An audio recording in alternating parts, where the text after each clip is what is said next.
Spirituality आपकी आत्मा की प्यास है, आपकी आत्मा का मार्ग है। अगर आप इसको जीवन के किसी भी अन्य मार्ग के साथ मिलाना चाहते हैं तो आपकी मर्जी। अगर आप इसे जीवन के बाकी सभी मार्गों से अलग करके रखना चाहते हैं, ये भी आपकी मर्जी।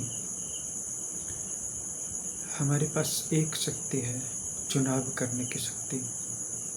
वैसे तो जीवन की जो भी चीज़ें जैसी हैं वो वैसी ही रहेंगी, लेकिन बस हम अपना जो निर्णय है, हम अपना जो अधिकार है चुनने का, उसको वहाँ पे लागू कर सकते हैं।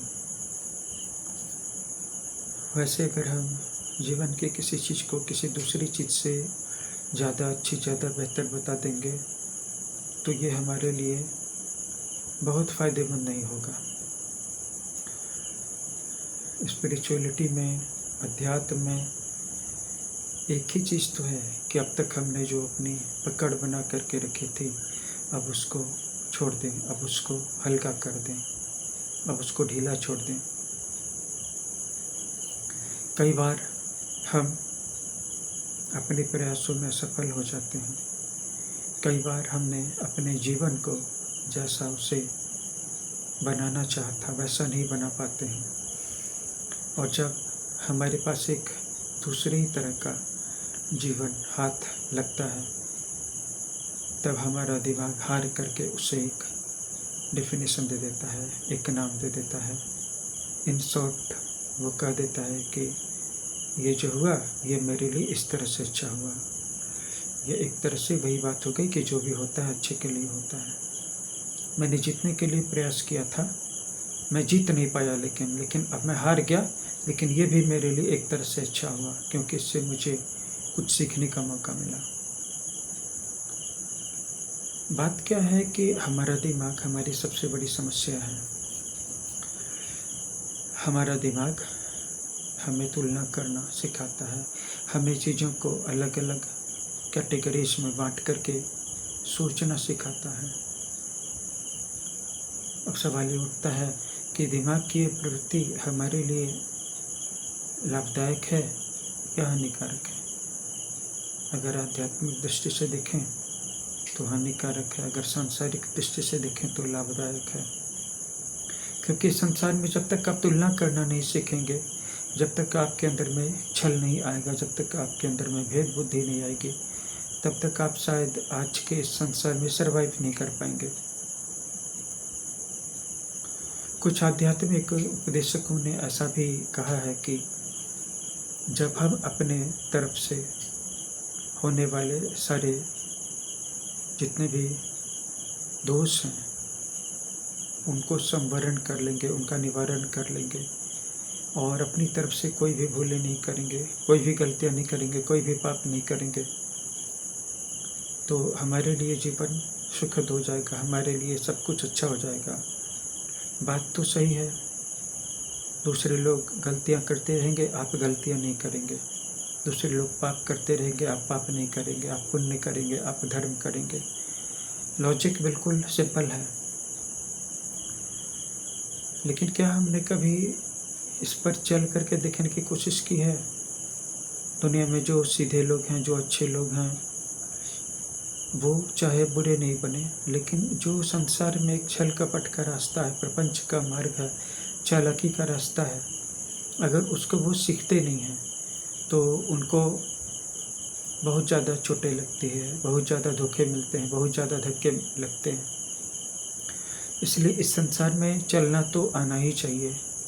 आप भले ही बुरे नहीं बन जाएं, लेकिन इस संसार में जो चालाकियाँ चल रही हैं उनका आपको जायजा होना चाहिए। और फिर चालाकी तो अध्यात्म के जगत में भी है। कोई गुरु बन कर के ही धोखा दे रहा है, गुरु नहीं है, फेक गुरु है, लेकिन बातें इतनी अच्छे तरीके से कह रहा है और उसके पास जो प्रोडक्ट है सेल करने के लिए वो इतना ज़्यादा सोफिस्टिकेटेड है कि उसमें ज़्यादा लोग फंसते हैं। इस दुनिया में कुछ गुरु लोग सिंपल लिविंग वाले भी रहे हैं, सादा जीवन, सादा आचरण, और उनकी स्पिरिचुअल थर्स्ट या उनकी जो स्पिरिचुअल परसेप्शन थी वो कहीं ज़्यादा क्लियर थी, कहीं ज़्यादा सिंपल थी और कहीं ज़्यादा डेप्थ वाली भी थी। मैं सोफिस्टिकेटेड लोगों को, मैं ज़्यादा चालाक गुरुओं को गलत नहीं ठहरा रहा हूँ, क्योंकि आखिरकार उनके द्वारा भी कुछ लोग अध्यात्म के पथ पर तो आते हैं, और अगर जो एक बार आ गया फिर वो गिरता नहीं है, क्योंकि वो अब किसी फेक गुरु की स्पीच से या उसके सोफिस्टिकेटेड प्रोडक्ट से या मेडिटेशन कोर्स से अट्रैक्टेड होकर के अध्यात्म के पथ पर आ जाता है। बाद में पता चलता है कि उसकी किसी भी आध्यात्मिक उपलब्धि का कोई अर्थ नहीं है। आप आज ध्यान कर लेते हैं तो आप सोचते हैं कि कल ये ध्यान आपको कुछ दे देगा या बचा लेगा, लेकिन फिर जीवन में अशांति की एक लहर आएगी और आपको पता चलेगा कि अब तक आपने जो कुछ भी किया था उसका कोई मूल्य ही नहीं था, उसका कोई अर्थ ही नहीं था। अब आपको अपने हर चीज़ को फिर से नए सिरे से, एकदम से शुरू से, स्क्रैच से शुरू करने की ज़रूरत आ पड़ी। तो जीवन के जो कड़वे लेसन्स हैं, कड़वी शिक्षाएं, कड़वे सबक हैं, वो जब आते हैं तब हमें ये पता चलता है। उसके पहले क्यों नहीं पता चला था? क्योंकि हमने अपनी आध्यात्मिक उन्नति की सारी जिम्मेवारी किसी फेक गुरु को दे दी थी। अगर वो फेक नहीं होता, रियल भी गुरु होता, तो भी हमारी कुछ जिम्मेवारी अपने ऊपर रहनी चाहिए थी कि नहीं? और जो व्यक्ति अपनी जिम्मेवारी को अपने ऊपर लेना सीख गया, अगर वो बहुत आगे नहीं बढ़ेगा बिना किसी सदगुरु के, तो कम से कम फिर वापस नीचे भी नहीं गिरने वाला है। आप इन्हीं सारी बातों को सोचें और समझें, बताएं आपको मेरे विचार कैसे लगे, कमेंट बॉक्स में लिखिएगा। साथ ही साथ हमसे कनेक्ट होने के लिए हमारे व्हाट्सएप नंबर पर भी आप अपने विचार हमें भेज सकते हैं। इस वीडियो को वॉच करने के लिए धन्यवाद।